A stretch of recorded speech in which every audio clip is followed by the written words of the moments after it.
এইটো এটা পৰিতাপৰ বিষয়।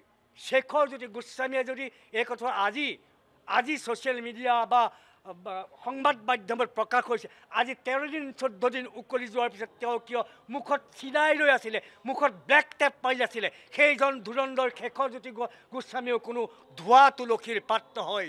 নিজকে সাৰিবলৈ, নিজকে আনৰ গাত জোৰ জাপি দিবলৈ তেওঁ ধোৱা তুলসীৰ পাত নহয়। গতিকে প্ৰত্যেকজন ইয়াৰ লগত জড়িত, জুবিন গাৰ্গৰ লগত জড়িত, জুবিন গাৰ্গৰ হত্যাৰ লগত জড়িত প্ৰত্যেকজনক অতি কঠোৰতম শাস্তি বিহিবলৈ আমি অসমৰ ৰাইজৰ হৈ মই কেন্দ্ৰীয় চৰকাৰ তথা অসম চৰকাৰক বিনম্ৰ অনুৰোধ জনাইছোঁ। আৰু মই ভাবোঁ অসম চৰকাৰৰ মাননীয় মুখ্যমন্ত্ৰীয়ে যি পদক্ষেপ লৈ আছে, ৰাইজৰ কথা মতে, ছাত্ৰ সন্থাৰ কথা মতে, যুৱ ছাত্ৰৰ হৈ পৰিষদৰ কথা মতে, পৰিয়ালৰ কথা মতে তেওঁ প্ৰত্যেকটো কথাই তেওঁ আগবঢ়াই লৈ গৈছে। তদন্তৰ ক্ষেত্ৰত তেওঁ হেমাহি কৰা নাই।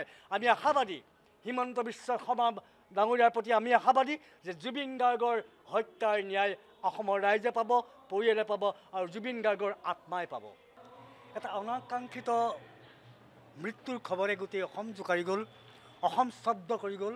অসমৰ অজস্ৰ জনতাই অশ্ৰুসত্য নয়নেৰে জুবিন গাৰ্গক বিদায় দিলে। এটা বজ্ৰকণ্ঠ আছিলে, প্ৰতিবাদীৰ এক বজ্ৰকণ্ঠৰ স্তব্ধ হৈ গ'ল। কোনোদিনে আপোচ কৰিব নিবিচৰা আপোচবিহীন শিল্পীজন আজি আমাৰ মাজৰ পৰা হেৰাই গ'ল, যাৰ গীতে গোটেই বিশ্বৰ প্ৰান্তে প্ৰান্তে প্ৰত্যেকজন দৰ্শকৰ হিয়াৰ আমঠু হ'বলৈ গ'ল। সেই জুবিন গাৰ্গ আজি আমাৰ মাজত নাই।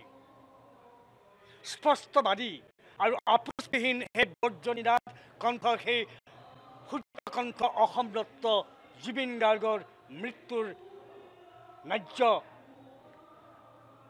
ন্যায় পাবই লাগিব অসমৰ ৰাইজে। অসমৰ ৰাইজে পাবই লাগিব, কাৰণ জুবিন গাৰ্গ আছিলে হিয়াৰ আমঠু, অসমৰ প্ৰাণৰ, অসমৰ আদৰৰ, অসমৰ চেনেহৰ, অসমৰ স্বাভিমান, অসমীয়া জাতিৰ সত্তা আছিলে জুবিন গাৰ্গ। সেই জুবিন গাৰ্গক কিছুমান ধুৰন্ধৰ বেপেৰুৱা মানুহে ছিংগাপুৰলৈ নি হত্যা কৰিছে বুলিয়ে মই ক'ব খুজিছোঁ। কাৰণ অসুস্থতাৰ মাজত তেওঁক ছিংগাপুৰলৈ লৈ গৈছিল। শাৰীৰিক অসুস্থতাৰ মাজতে তেওঁ নাযাওঁ বুলি কোৱা শিল্পীজনক জোৰ জবস্তি কৰি ছিংগাপুৰলৈ লৈ গৈ তেওঁলোকে বেপাৰ কৰিবলৈ গৈছিল। আৰু সেই বেপাৰীসকলে তেওঁলোকৰ জুবিন গাৰ্গৰ প্ৰতি যিটো দায়িত্ব, যিটো কৰ্তব্য আছিলে, সেই দায়িত্ব কৰ্তব্যক অৱহেলা কৰি তেওঁলোকে খালী টকা ঘটাৰ মুনাফা লৈ পেলাই নৰ্থ ইষ্ট ফেষ্টিভেল পাতিলে। আৰু এই নৰ্থ ইষ্ট ফেষ্টিভেল মোৰ মতে এটা ডাঙৰ গেংক আছে। এই গেংকটোৱে নৰ্থ ইষ্ট ফেষ্টিভেল পাতিবলৈ যায় অকল এনজয়মেণ্টৰ কাৰণে, এণ্টাৰটেইনমেণ্টৰ কাৰণে, নিজৰ সুবিধা ল'বৰ কাৰণে। জুবিন গাৰ্গৰ কাণ্ডত বন্দুকৰ গুলি ফুটাই তেওঁলোকে টকা ঘটাৰ এক আহিলা কৰি লৈছিল জুবিন গাৰ্গক।